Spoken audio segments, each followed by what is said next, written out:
Órale, bienvenidos and welcome to the Familia FFP podcast. I'm your host, Jorge Martin, and today, vámonos otra vez. We're going back to Florida, and it's one of the most interesante teams this upcoming season, the Jacksonville Jaguars, and bringing us the insider look is John Shipley. He covers them for Jaguar Report and SI, Sports Illustrated. So the Sports Illustrated folks have been really, really helpful in this beat writer series. So he's on the ground covering the team, giving some great in-depth, and we're going to get in-depth coverage, and we're going to get into a lot of that. But first off, John, welcome in. Bienvenidos. Thank you again for doing this.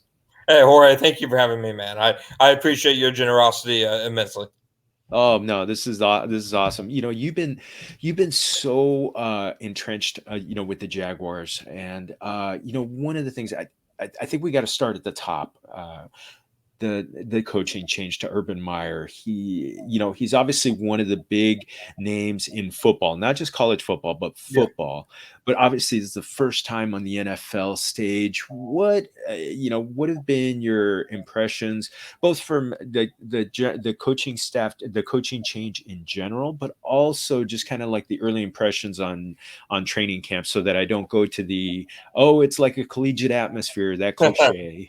Yeah, absolutely. Well, I feel like the big thing in general was Shad Khan felt like the franchise needed a bit of a shot in the arm. Doug Marrone for all his merits and positives, and while the Jaguars weren't successful under him, while obviously he wasn't the main culprit, for all of that in consideration, he wasn't a guy who was going to get the fan base, excited, or even really the locker room excited. So I really think, Shad wanted to make this hire, a hire that he could make his mark with, and, could look back and say this was the turning point in his tenure as an owner.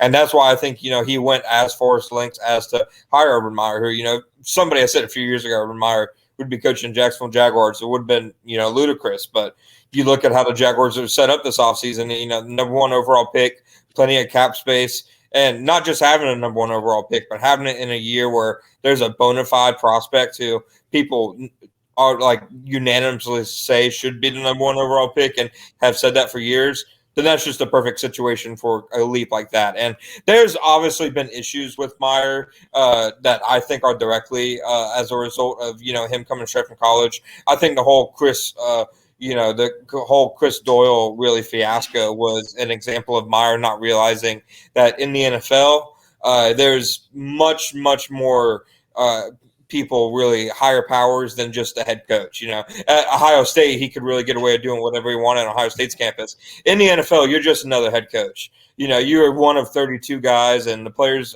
really view you as such until you do something. For all Urban Meyer won in college, he has yet to win in the NFL, and that's something that I think he, has had to kind of learn. And I really think things like that are the things that he has to get a better hang of.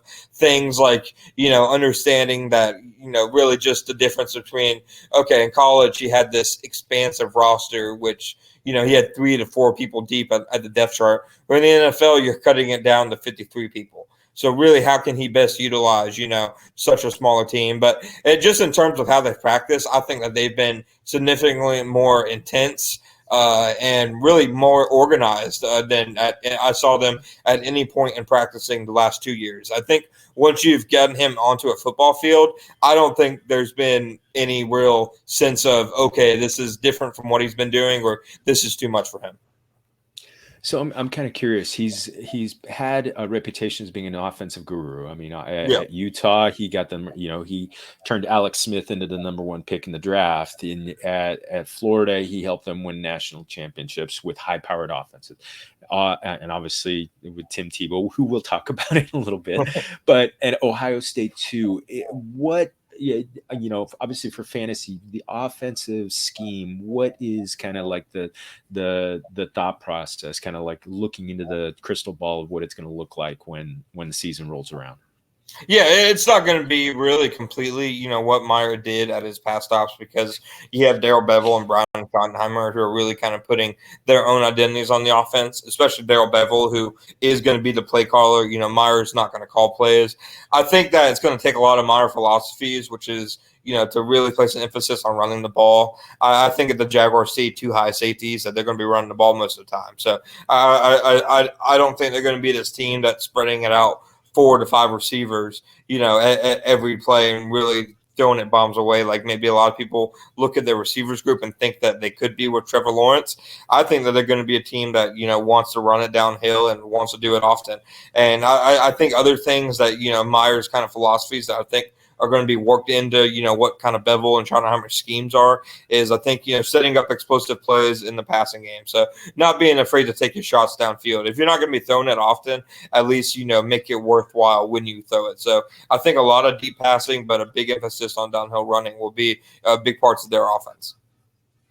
Well, let's talk about the passing game. I mean, you touched on him, the golden boy, the guy with the hair. On our show, we've occasionally taken to calling him Fabio Football. So, That's a good one. so yeah, since he's not left-handed, we can't call him Sunshine from Remember the Titans. Yeah. But Trevor Lawrence, I don't think there's been a more.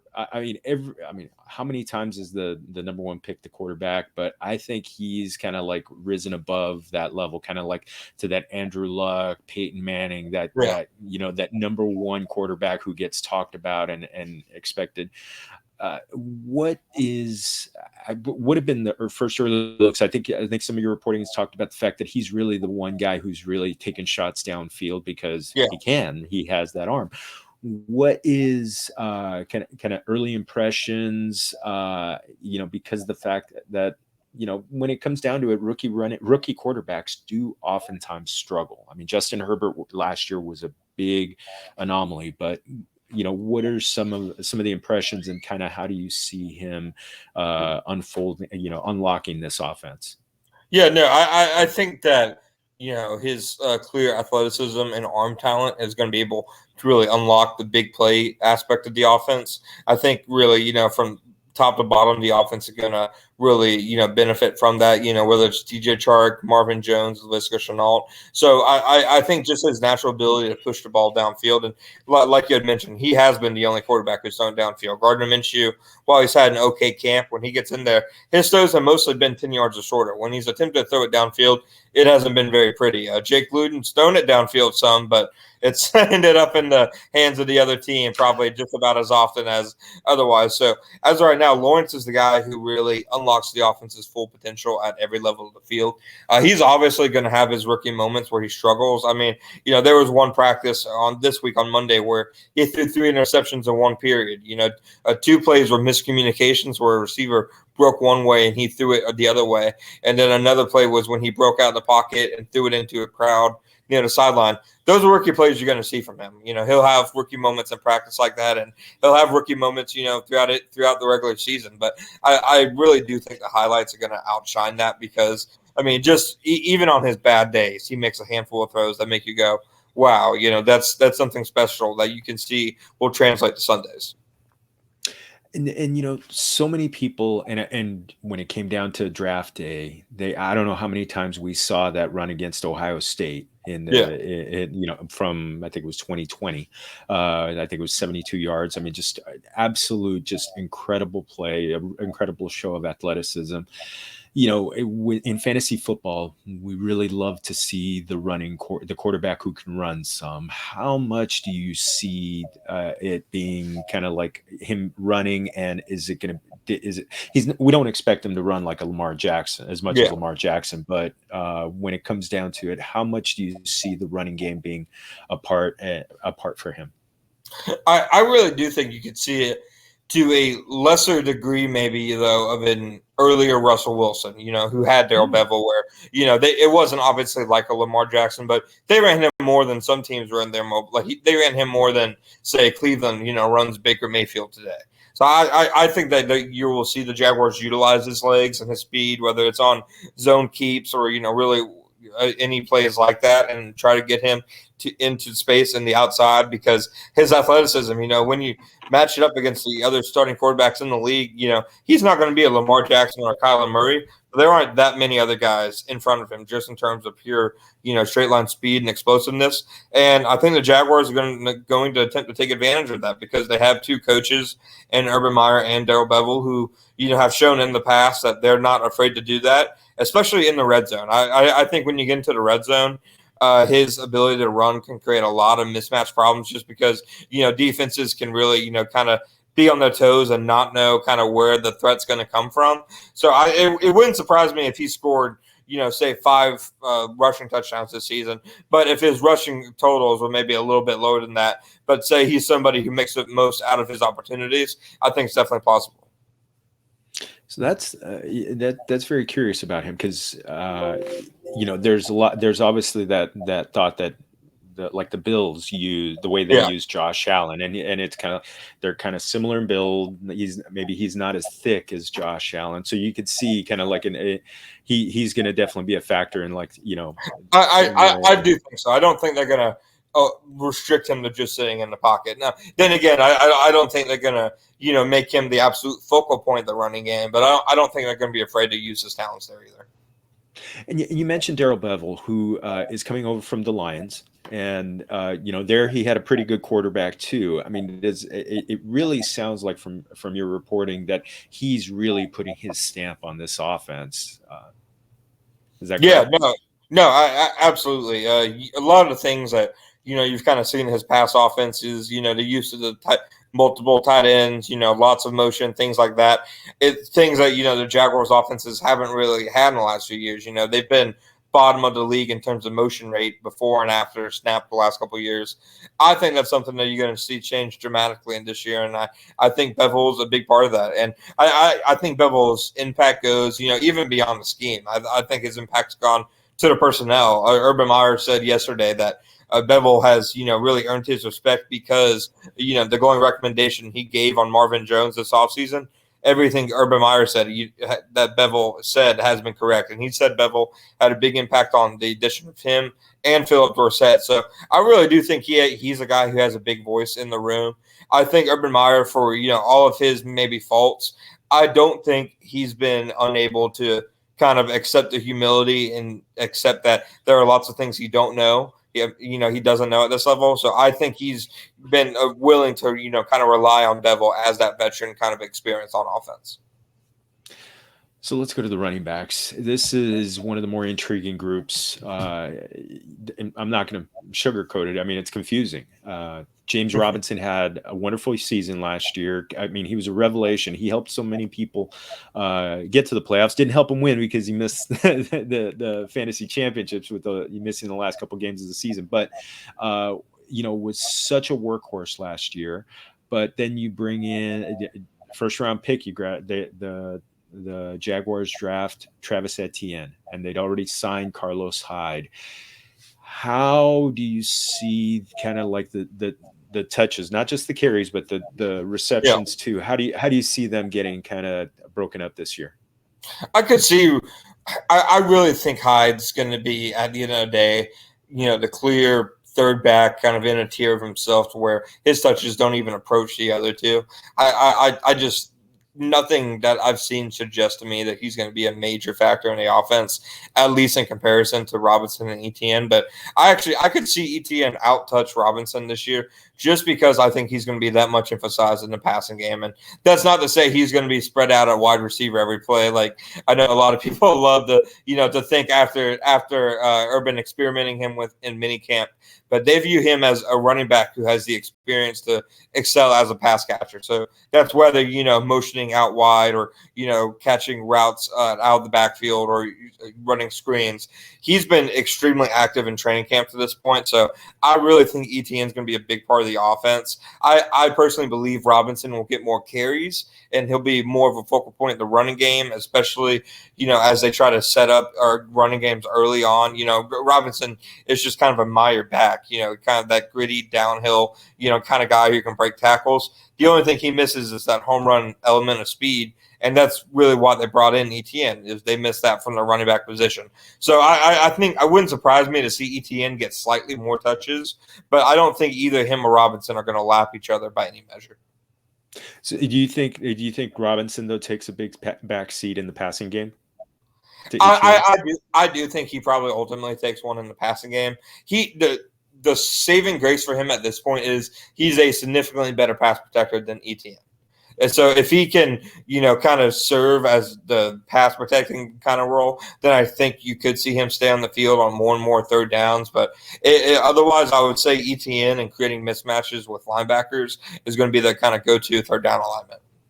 So that's really interesting because you hear that so much with rookie running backs that they're just that's almost the greatest learning curve for them is just in the pass.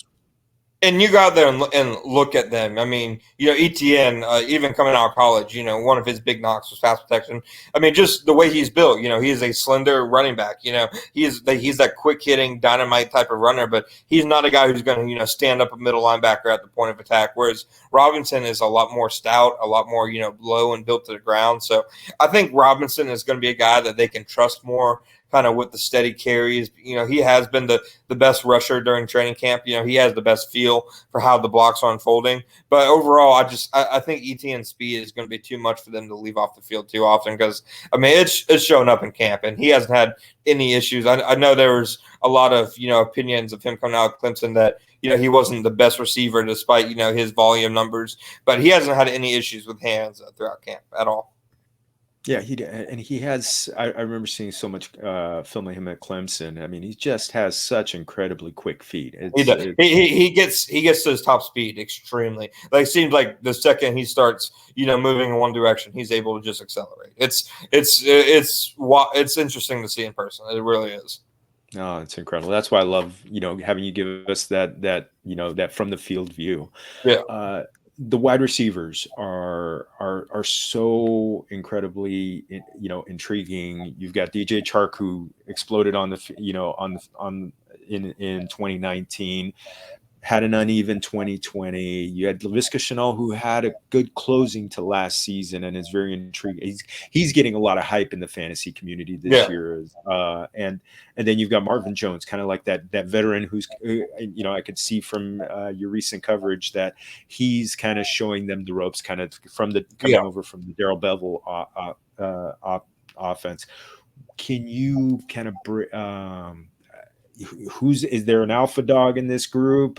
Someone who's going to be a clear leader, or a lot of guys three guys getting a lot spread targets? I really think it's going to be three guys getting the ball a lot. I don't think there's a scenario, or at least nothing I've seen that suggests to me that it's going to be any one guy dominating touches, because I mean, I've seen all three different guys, make big plays throughout camp. I'd say Shenault and Marvin Jones have probably been more consistent than DJ Chark throughout camp, with Shenault being the guy who, I mean, throughout camp, I can probably look at my notes from each day and I'll see Chenault's name, next to a big play. It seems like, from day one of camp, he's came there and he's kind of been, a tough cover for any defensive back. Chark, though, has, in their 2 days of pads, those have been his two best days of practice. So, you really have three guys who are ascending. Jones and Lawrence seem to already have a really good connection with each other. So I think it's going to be three guys who really, you kind of look at them week to week for different matchups, just depending on the kind of defense and the personnel they're playing. Because I don't think as of right now it's going to be one guy who, really dominates touches. I really think it's going to be a lot of, riding the hot hand. So DJ Chark, he got, I think, has he been getting challenged to kind of become that? I mean, you mentioned that there's no clear leader, but is he being kind of challenged to become kind of that alpha dog, the main guy in this offense? I think he's the guy who Meyer has taken the most vested interest in his development. You see Meyer working with him before really almost every practice on the field, the two of them working on releases together. Meyer, earlier this offseason, had publicly, said what he had told the Chark candidly, which, was, some pretty direct comments about how he didn't think he played big enough, how he thought he played below the standard of what they looked for their receivers a year ago, which, for all the issues at quarterback last year, all these things can be true. And to all accounts, though, Chark has answered that challenge. He's came into training camp a much bigger player. It shows both on and off the field, really, how his physique has kind of changed. And like I said, after a quiet first few days of camp, he's turned it on the last 2 days. He beat Shaquille Griffin on a couple different reps yesterday, and then he was uncomfortable on the first day in pads and one-on-one. So I think he's a guy who's getting better and better as he's kind of under Meyer. And like I said, he's the guy who Meyer has invested really the most in right now, just because it seems like, he knows Marvin Jones is a 10-year vet. He knows he doesn't need to really get that extra bit out of him. Laviska Shenault's a second-year guy who's coming off, not a spectacular, but a strong rookie season. He's not coming off a down year. Chark is the one that, really needs to have it that little bit coaxed out of. And I really think that's been Meyer's kind of emphasis. Do you think Shenault will still get some running plays, some jet sweeps, those kind of plays called for him? I think he'll get some, but I don't think you'll see it nearly as much as last year. I think his role this year is going to be a lot more receiver driven. I really think that they're going to use him more primarily as, kind of a true slot receiver, a guy who can kind of feast both underneath and downfield. I think one of your notes was how Marvin Jones is one of the clear touchdown leaders over the past couple of seasons.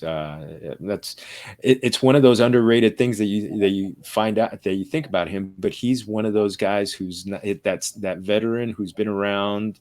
I think it's 10 years now, and is not the sexy pick, but he still delivers, doesn't he? Yeah. And he hasn't looked to slow down. He's been incredibly impressive throughout camp. I mean, he's been probably Lawrence's, to this point, his best downfield target. And not because he's the fastest guy on the team, not because he's the biggest guy on the team. You look at him from perspectives of size and speed, and he's not as big or fast as either Chark or Shenault, but he has incredible hands and ability to come down the ball in the air. And I really think just his ability as a possession receiver, which I think a lot of people look at Marvin Jones and kind of his stature and don't think he's a possession receiver, but that's exactly what he is. And I think he's going to be Lawrence's kind of security blanket. Oh, man. Well, a lot of times for rookie quarterbacks, the tight end is the security blanket, and not in this case. Well, this would not be complete without a question about Tim Tebow. The transition to tight end. James O'Shaughnessy is there too. You already started off your answer. Please feel free. Por favor. Yeah, no. Really, the Jaguars, they have their 6 tight ends split into 2 different groups. One are the Y tight ends, who are going to be really the inline blockers, the kind of extension to the offensive lines, and the other are the F tight ends. And there they have James O'Shaughnessy, Ben Ellison, and Tim Tebow. O'Shaughnessy has been hurt for most of training camp, so it's really been Ellison and Tebow getting the majority of the reps. But if you ask me which guys kind of done the most with those chances, it's Ellison, and it's not really close to this point. Tebow made a couple of nice grabs early on in camp, but it needed to be remembered that the defense wasn't closing on the ball. You might remember the Jaguars, they got fined in OTAs and lost some OTA practices next year for OTA violations. Their violations were they had too much physical contact during offseason practices. So for the first few days of training camp until they got shoulder pads on, defensive backs weren't allowed to close on the ball. They were trying to kind of limit unintentional contact. So Tebow was catching the ball fine to a degree there, but really once the live bullets started flying and defenders closed on the ball, he's had a problem really corralling it and catching it. And to me, it looks like if there's a tight end on the Jaguars roster to kind of look at as kind of a young project, for them to develop behind O'Shaughnessy. Not obviously Tebow's not young, a project to develop behind O'Shaughnessy. I would say it's been Ellison, because he's done a lot more to take advantage of those snaps. Okay, well, let's go over to the offensive line. They are going to be charged with, guarding the king, the prince. Yeah. It's we saw what happened in Cincinnati with Joe Burrow. I'm sure that Jaguars fans do not want to see that. Fantasy players don't want to see that happen again. This is a group that not highly rated by Pro Football Focus. I believe they were number 23 going into the season. But it's a group that's remained intact, and it's a young group. What you gave such a great breakdown on some of the offensive line in the drills on your day 7 training camp recap. Can you kind of crystal ball this group as a whole? Yeah, no, it would surprise me if their starting 5 in week 1 wasn't the same that it was last year or the year before. They've had the same starting 5 linemen, Cam Robinson, Andrew Norwell, Brandon Linder, AJ Cann, and then Jawan Taylor, right tackle. That's been their combination for the last couple of years. And really their thought was, under Urban Meyer and under a new scheme and another year under George Warhop, they think that a line that they thought coming into this offseason was a bit underrated. It could get better. really their thinking was that they were strong along the interior, which I would actually agree with. I thought Norwell and Can had strong years last year. I actually thought last year was the best year of Can's career and the best year Norwell had as a Jaguar. And then Brandon Linder, when healthy, he's a top 5 to 6 center in the NFL. You know, his issue has been staying healthy. He's only played one 16-game season, but overall, you know, when healthy, the Jaguars, they don't need to worry much about their interior. What they've had to worry about is their offensive tackle spots. And so far, Jawan Taylor has answered the challenge at right tackle in camp. He's had a really strong camp. Like if you had to ask me which one of their 5 veteran offensive linemen has had the best camp, I would say Jawan Taylor. And then on the left side, you have a really interesting situation because you have Cam Robinson. You know, he was franchise tagged. He's one of the highest paid left tackles for this season because of that. You know, he's a 4th-year veteran who has years and years of experience on the left side. You know, the conventional thinking is a veteran protecting your rookie quarterback makes more sense than a rookie left tackle. But Walker Little, the number 45 overall pick, he's been a tremendous throughout camp. He does not look like a guy who hasn't played a football game in 2 years. And Urban Meyer had a comment yesterday that Little's been better than he thought he would be, and he thought he would be really good. And that's everything that the Jaguars have said publicly and privately shows that they're thrilled with his development so far. And I mean, in one-on-ones, he's kind of been that kind of unmovable wall that, you know, defenders just have not been able to get past. So it remains up in the air when Little can surpass Robinson, but I don't think it's a matter of will he. I think it's more a matter of when he. The defense. We're going to close up the football questions on the defensive side. It was a group that was very much maligned last year. Number 31 against in points scored. It was having problems rushing the passer and defending against the pass, against the run, everything. Where do you know, with so much investment on the offensive side of the ball in the draft, where do you see it for this year? Yeah, it's going to be a unit in major transition just because, I mean, ever since from 2013 through last year, the Jaguars, they ran the same, you know, 4-3 under scheme that, you know, really was based out of Seattle, you know, under Gus Bradley and then under Todd Wash, who was, you know, a Bradley disciple and who led their defense the last couple of years. This year, the defense is going to be completely different. Joe Coleman's leading the unit, and he's bringing a scheme that's going to resemble the Baltimore Ravens defensive scheme. You know, it's going to be a lot more multiple. It's going to be, you know, more 3-4 looks, more looks of, you know, the edge rushers kind of dropping in the coverage, and then pressure coming from different spots, such as the safeties or the linebackers. So I think it's a unit that the Jaguars expect to be better, in part because they're going to be playing a smarter brand of football. But I also think it's a unit that the Jaguars, you know, they made big investments in the defensive line, in the secondary. They have 2 of the league's highest paid linebackers in Miles Jack and Joe Schobert. So I think the defense has a chance to get closer to average this season.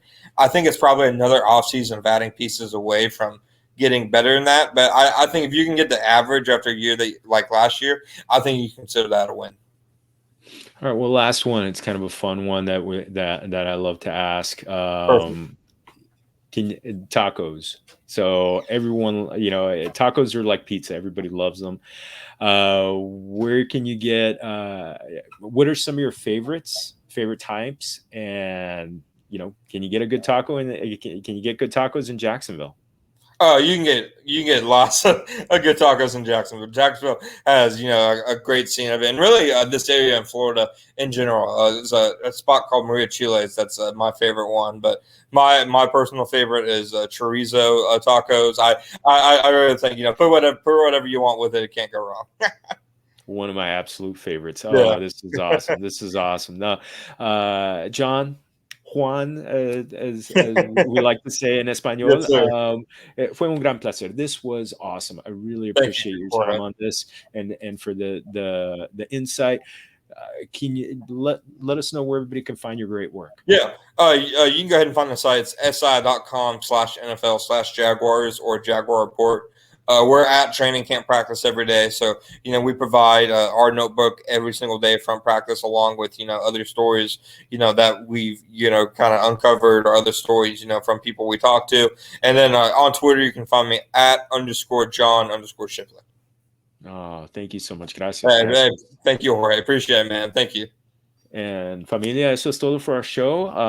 Thanks again to Anchor for being our hosting network on the audio side, and to YouTube to being our host on the video side. Please make sure to subscribe. You can find us on the audio side. You can find us at Apple, Google, Spotify. You can also find our original content at familiaffb.com. You can find me at Jorge Martin 17 on Twitter, and you can find us at familiaffb on Twitter and Instagram. Otra vez, thank you so much, John, for joining us. Thank you, Jorge. I love that. Thank you, man.